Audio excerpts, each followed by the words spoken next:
So with more remakes and things like that, old stories getting put back. So that's something I kind of agree with, but in a stupid kind of way. Are You Afraid of the Dark was a classic kids scary TV show where basically the premise was there's a group of kids that would come out to the forest at midnight, the Midnight Society, and it would tell a scary story. Oh, it's between Goosebumps and Twilight Zone. It's in between. It's in between those two. Yeah, there were some truly terrifying episodes I thought were really scary. Yeah. Some silly. Yeah. What faulted the series was its budget. Because some of the scary things were kind of cheesy looking. But that first one with the Zebo the Clown, was that what his name was? Bozo. What was it with the Z? Oh, Zebo. Bozo's the little clown. I would love to Chicago's very own, man. Yeah, exactly. I would love to see somebody redo that episode with a huge budget. Still keep it PG-13 because it doesn't need to be gross or anything. But that is terrifying that this clown from this funhouse followed him home. And it was like terrorizing him. Yes, and even the carny guy out front was scary. It was, because the ride was called Laughing in the Dark. And if you think about that, just that title alone is scary. It's a scary title. It's a scary See, the lesson to this is don't go into that variety. You have no problems. Yeah, you have fun. The best time in the park when you're laughing in the dark. Yeah, that's horrible. That's scary. That's like a scary thought. Yeah. It's like, man, you crazy old man. But we bring this up because it's going to be made into a movie. Which I just think is kind of strange because it was just a more like Twilight Zone. Mm-hmm. So I'm thinking, is this going to be a collection of stories? I don't know why more people don't do the anthology approach. Like Creep Show, like the first Twilight Zone movie.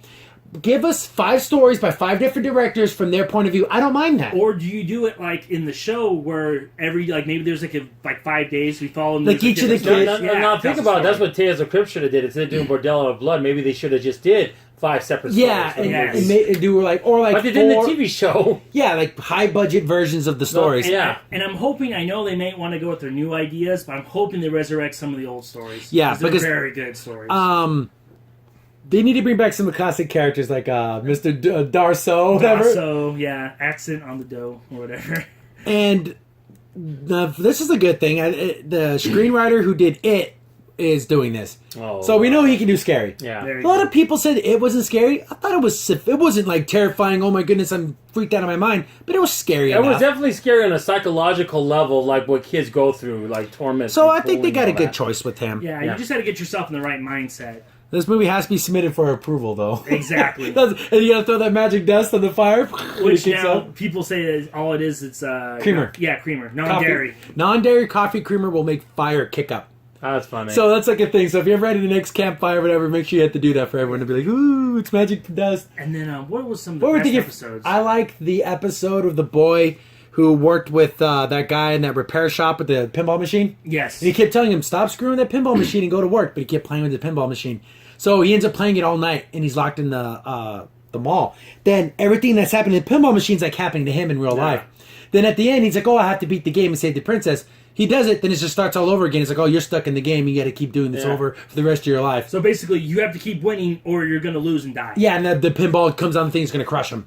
So the kid loses. Yeah. It's one of the scary endings where the kid is punished forever. Exactly. Yes, he was a kind of a screwed up, but does he need to be punished for the rest of his life? This is always my pet peeve about things like this. I don't like messed up endings to people that didn't do anything wrong. There's no way for them to get out of. Especially like a kid. Yeah, exactly. Yeah. If it's something bad, okay, well, you got your comeuppance. He's playing an arcade. The only thing he did wrong was he was slacking off at work. But it's worthy of. But it's scary though. Yeah, and then there's I'm Cold, which is pretty freaking scary. It's the one where like they go to their aunt's house.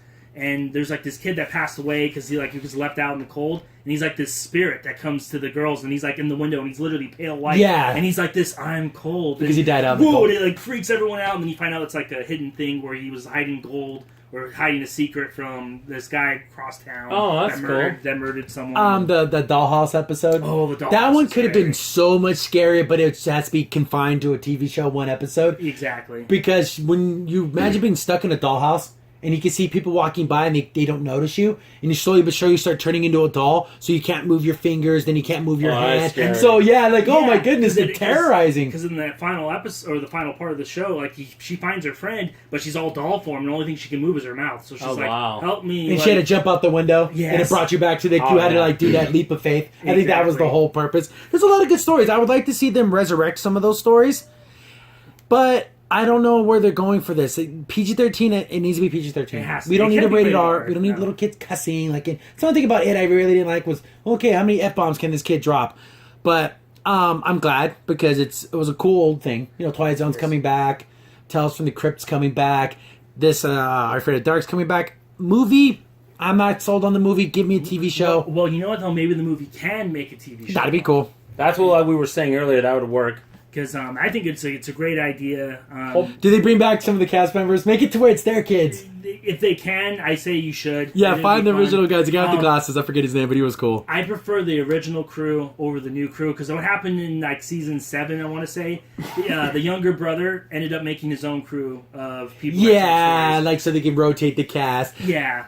And it was funny because there was always that weird thing about those characters, but the show was about the stories. But you still Exactly. cared about the people they had their own little lives. And Oh stuff. yeah, because the main brother was in love with this one girl, and then this other guy used to hit on hers, but then he tries to defend her. And he was the sports guy, and he's kind of he's the tough guy, and he's kind of the nerd. Oh, I never Yeah. really watched this show, but from when you guys are saying there's recurring characters, that's Yeah. unusual for a show like this. It's always different. Yeah, characters. the Exactly. framework has Yeah. recurring. Yeah, but they're characters. telling stories that are not them, Yeah. but that Yeah. they're going. And- That's kind of interesting. And now that's what I love about the mythology of the show is because the characters tell stories that you think wouldn't match a personality. Like there's a girl in here that's super happy-go-lucky, but she tells all the disturbing, sad endings, like she told the pinball one. Yeah.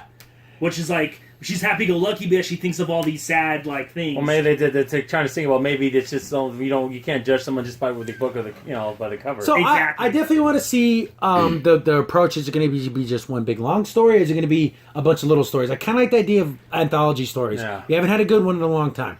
Well, believe me, I'm all into all this. I like you said, Twilight Zone, Tales of the Crypt, Outer Limits. Outer Limits, Limits. Tales of the Dark Side, Monsters. That's real obscure because that's a really long. Yeah, Monsters that was cool. Yeah. I just remember the little girl with the one eyeball, but Yeah, watching the TV before it started, I love that. and the homies eating the worms. But it's cool. Yeah. I'm glad these things are coming back. I was a Nick kid. I've said that, and I think it's cool that this property's finding its way back. yeah. I think some people were disappointed. I didn't see it personally about the Goosebumps, the movie. it was okay, but it wasn't yeah. scary. no. It was more of an action film. It was more like a Jumanji type film. Yeah, but Yeah. that's what kids, Yeah. just because you have Jack Black doesn't mean it has to be that kind of film. It's Jack But, Black. It has to yeah. be that kind of film. I Okay. guess, right?